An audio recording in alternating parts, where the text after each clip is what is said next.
Ano pong name nyo? Ako pala si John Mark Obra from Barangay Quirino, Maria Aurora. Ilang taon na nga bang champion ng baseball ng Maria?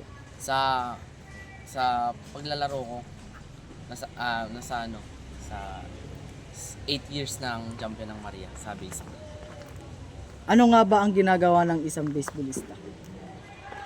Siyempre, actually naglalaro talaga ng baseball. Paano nga ba nababalanse ng mga atleta ang paglalaro at pag-aaral? Sa pagmamanage natin ng time natin, siyempre. Pero mas mataas pa rin ang natin sa academic, siyempre. Ano-ano ang mga hakbang upang maging magaling na manlalaro? Siguro discipline unang-una, discipline din, tiwala sa taas at sipag lang palagi sa training to become a better player, sabi nga nila. Kanino kayo kumukuha ng motibasyon upang magpatuloy? Kumukuha kami ng motivasyon unang-una sa Panginoon natin, yan, sa mga naniniwala sa atin, sa pamilya natin, syempre sa mga kasamahan natin. Paano nakatutulong ang paglalaro ng baseball sa iyo? Nakakatulong ito unang-una sa physical natin na pangangatawan, mentally at sa camaraderie ng isang team. Kung paano ka nabibuild bilang isang kabataan, isang tao. Ano nga ba ang mga hakbang bago magsimula ng pagsasama? Unang-una, kondisyon natin tayo ng physically, mentally, emotionally para pagdating natin ng live-in training, mas maging maganda yung performance natin. Nakadepende ba ang lakas sa mga kinakain ng isang atleta? Siguro, hindi naman siguro nakadepende yan. Ang lakas sa kinakain natin.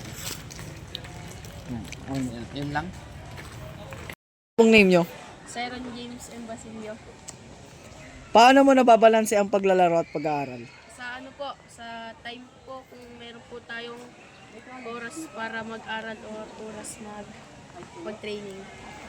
Ano-ano ang mga hakbang upang maging magaling na manlalaro? Unang-una po is may disiplina po at meron po na pag sinabi po ng coach na mag-training ay sumunod po tayo ng coach. Kanino ka naman kumuha ng motibasyon upang magpatuloy?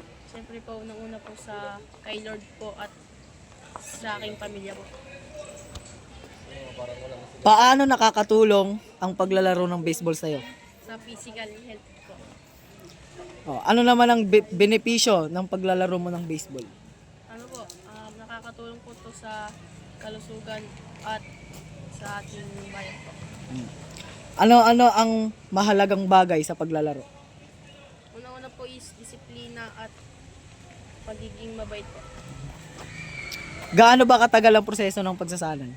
Ano po, depende po kung mabilis po kayong makapag-intindi po sa turo ng coach po. Ano naman ang requirements para maging isang baseball player? Ano po, una po is marunong at yun po, may skills po. Paano nyo naman napapanatili ang magandang samahan ng inyong grupo? Wala pong lokohan or awayan po sa team po. My name is Raymond G. Aban po. Paano mo nababalanse ang paglalaro at pag-aaral? Pinaglalaanan ko po ang pag-aaral ko at pati din po ang pag-training ko. Ano-ano ang mga hakbang upang maging magaling na manlalaro? Ang una po is pagti-training po at pag-aaral din po. Kanino ka naman kumukuha ng motibasyon upang magpatuloy? Unang-una po sa Panginoon at sa magulang. Ayan. Paano nakakatulong sa'yo ang paglalaro ng baseball? Yun lang katuna. Paano nakakatulong sa'yo ang paglalaro ng baseball? Ang una po is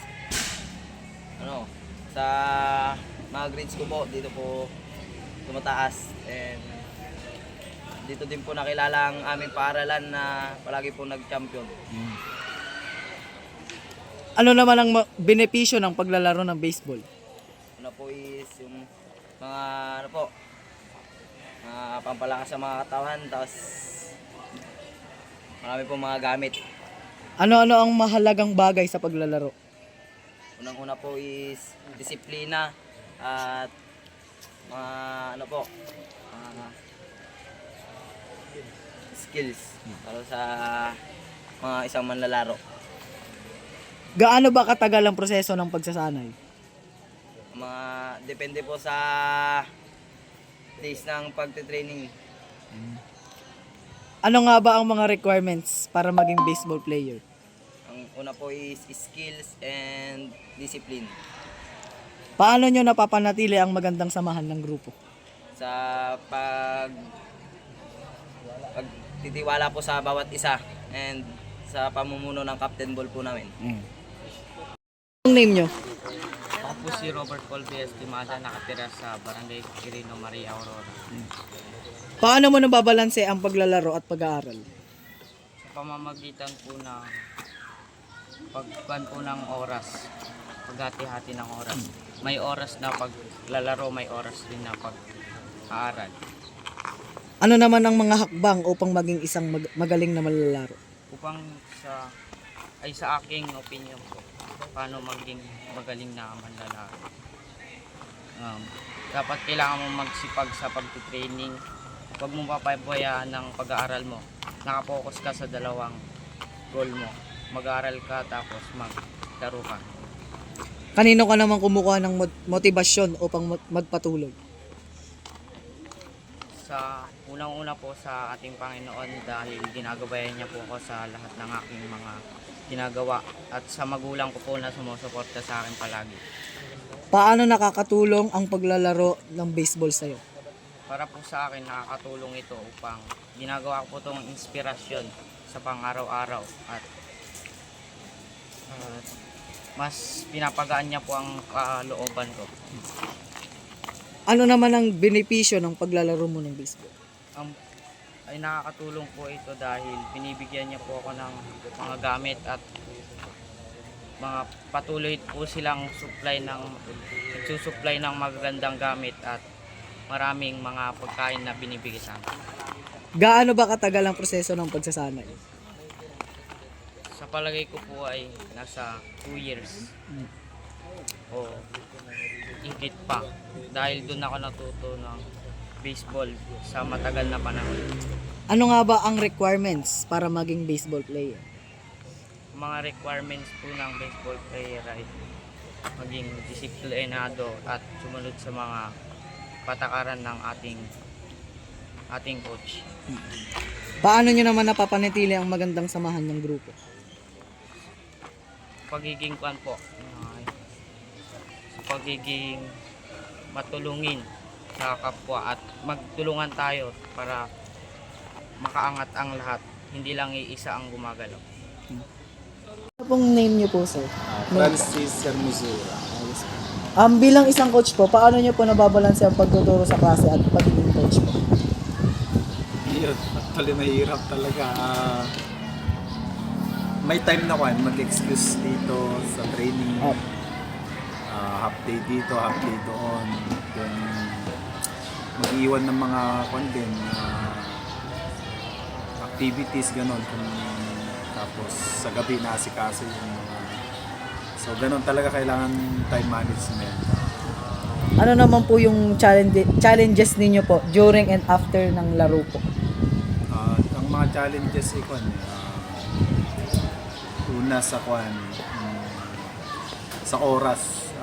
Kasi malayo ang playing venue, almost 1 hour, maaga kaming gumagaya. After naman, syempre yung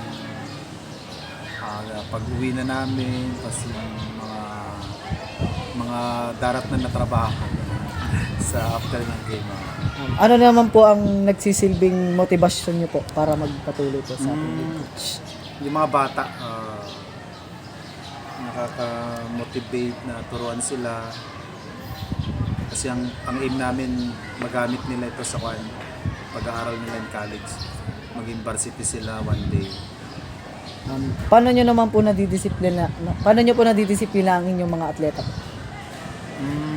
Siguro una maging role model sa mga bata, pangalawa kausapin sila, i-orient sila mabuti tungkol sa mga rules and regulations, and mag-set ka ng standard na dapat sundin ng mga bata. Pwede daw po ba kayong magbigay ng impormasyon po tungkol po sa kasaysayan po ng baseball po? Kahit konti lang kasi Apo. medyo isang may bibigay kong kasaysayan yung historical win namin nung 2019 Clara Amid sa IPA Zambales. Yun yung first time na makakuha ng gold ang baseball secondary. Dati kasi sa kwento tayo ng Southern Tagalog Regional Athletic Association. Nung nasa Region 4 pa tayo, hindi pa nakakuha din. Nung nailipat na dito sa Region 3, matagal din na panahon na hindi nakaka-gold. So yun yung history so far sa alam ko. First time na nakasungkit. Ito mga Maria, Erms din yun. Erms, may Maria San Luis, Baler, Tingalan.